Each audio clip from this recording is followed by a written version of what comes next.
Pemirsa, sementara itu hujan deras menyebabkan tanggul Kali Cibentang jebol dan menghanyutkan kolam ternak lele di Ciseeng, Kabupaten Bogor, Jawa Barat.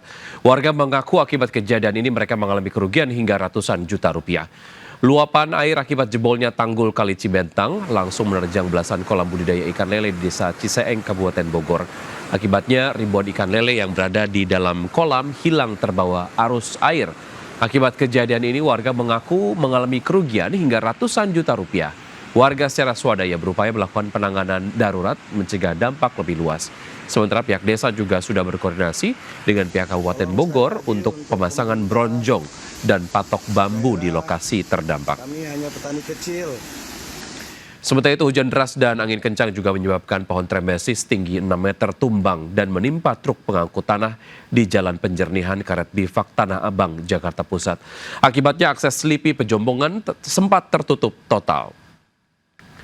Hujan deras tadi malam menyebabkan pohon trembesis tinggi 6 meter tumbang dini hari tadi. Akibatnya pohon menimpa truk pengangkut tanah, rambu petunjuk arah, serta kabel listrik. 2 orang dilaporkan terluka dan dibawa ke rumah sakit. Menurut petugas pertamanan, pohon tumbang akibat kondisi tanah lembab setelah diguyur hujan deras. Akses dari Jalan Selipi menuju Pejombongan pun sempat tidak dapat dilalui kendaraan roda 4. Ya, cuaca buruk berupa angin kencang juga menyebabkan 5 atlet terjun payung mengalami kecelakaan mematikan di Pangandaran, Jawa Barat. Bahkan 1 penerjun tewas, sementara 1 penerjun lainnya hilang. Rodeon telah jatuh penerjun payung di laut. Innalillahi wa inna ilaihi. Nelayan asal Pangandaran, Jawa Barat ini menemukan jenazah penerjun payung di perairan Bojong Salawe, Kecamatan Parigi, Pangandaran. Parasut milik korban tampak masih mengapung di lautan. Pada saat kejadian, pesawat latih jenis Cessna 185 milik Fly School Ganesha tengah lepas landas dari Bandara Nusa Wiru dengan membawa 5 atlet terjun payung. Naas saat para atlet tengah berada di ketinggian, cuaca seketika berubah. Angin kencang menyebabkan para atlet kehilangan kendali. 3 atlet berhasil melakukan pendaratan darurat dalam kondisi selamat, sedangkan 2 atlet lainnya terjun ke laut. 1 atlet ditemukan meninggal dunia, sementara 1 lagi masih dalam proses pencarian. Proses pencarian masih terus dilakukan. Tim gabungan menyisir jalur laut dan udara di sekitar lokasi kejadian. Dari Pangandaran, Jawa Barat, Irfan Ramdiansyah, iNews melaporkan. Tidak menyadari adanya gas beracun saat bekerja, 3 pekerja sedot WC tewas di dalam tangki septik di Tanah Abang, Jakarta Pusat.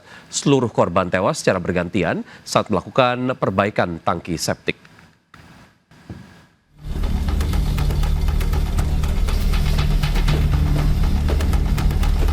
Petugas Suku Dinas Penanggulangan Kebakaran dan Penyelamatan Wilayah Jakarta Pusat mengevakuasi 3 orang pekerja sedot WC yang ditemukan tewas di dalam tangki septik di kawasan Istora Senayan, Tanah Abang, Jakarta Pusat.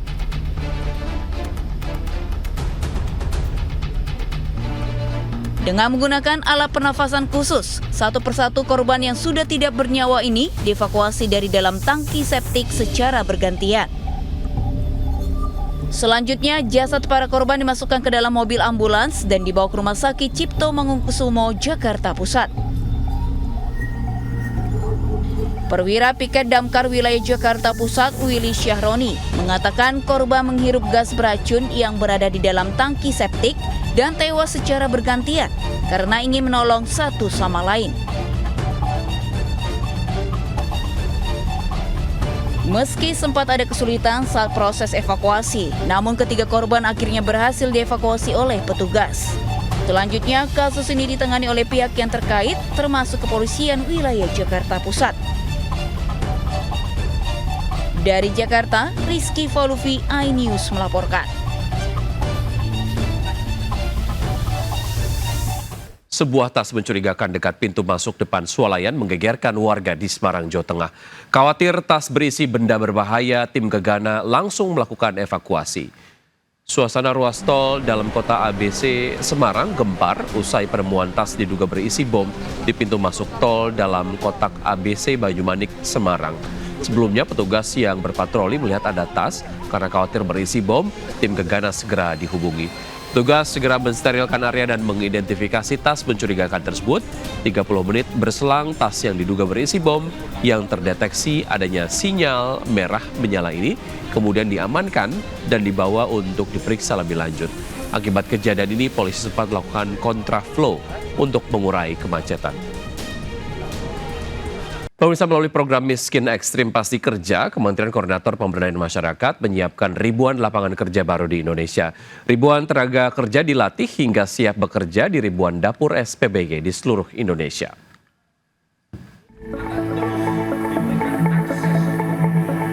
Kementerian Koordinator Pemberdayaan Masyarakat melakukan kick-off piloting program Miskin Ekstrim Pasti Kerja di dapur SPPG Desa Badang, Kecamatan Ngoro, Kabupaten Jombang, Jawa Timur pada Senin siang. Acara dihadiri Deputi Bidang Koordinasi Peningkatan Kesejahteraan Sosial Kemenko PM, Nunung Nuryartono. Juga diikuti ratusan pekerja SPPG yang telah lulus mengikuti pelatihan dan siap kerja di dapur-dapur SPPG di Kabupaten Jombang. Saat ini sudah lebih dari 25.000 dapur SPPG berdiri di seluruh Indonesia. Maka total diperkirakan sudah 500.000 lebih tenaga kerja baru yang direkrut sebagai SDM di SPPG. Kami Kementerian Koordinator Pemberdayaan Masyarakat itu mendorong bahwa SPPG menjadi bagian ekosistem untuk bisa memberdayakan masyarakat. Tidak hanya melalui makanan yang disampaikan kepada seluruh siswa yang meningkatkan asupan gizi, tetapi bagaimana proses mulai dari penyiapan makanan, bahan baku, itu semua menggerakkan ekonomi lokal. Dengan terus bertambahnya dapur SPPG di berbagai daerah, diyakini semakin banyak lagi masyarakat yang mendapat lapangan kerja dan juga menggerakkan perekonomian. Dari Jombang, Jawa Timur, Muhtar Bagus, iNews melaporkan. Pemirsa, influencer Sherly Anavita mendapatkan ancaman dan teror usai mengkritisi buruknya penanganan bencana di Sumatera. Intimidasi ia alami berupa dilempar telur busuk, kendaraan dicoret-coret, hingga surat bernada ancaman. Pembuat konten Sherly Anavita diteror orang tak dikenal usai menyoroti penanganan bencana di Sumatera. Awalnya teror ia terima berupa pesan bernada ancaman yang masuk ke nomor pribadi dan akun media sosialnya. Dalam unggahan akun Instagramnya, Sherly juga menyatakan jika mobilnya dicoret-coret. Selain itu, rumahnya juga dilempar sekantung telur busuk hingga dikirimkan pesan bernada ancaman pada secari kertas. Diduga pesan-pesan yang diterimanya ini lantaran ia vokal berbicara tentang kondisi warga korban bencana di Aceh dan Sumatera.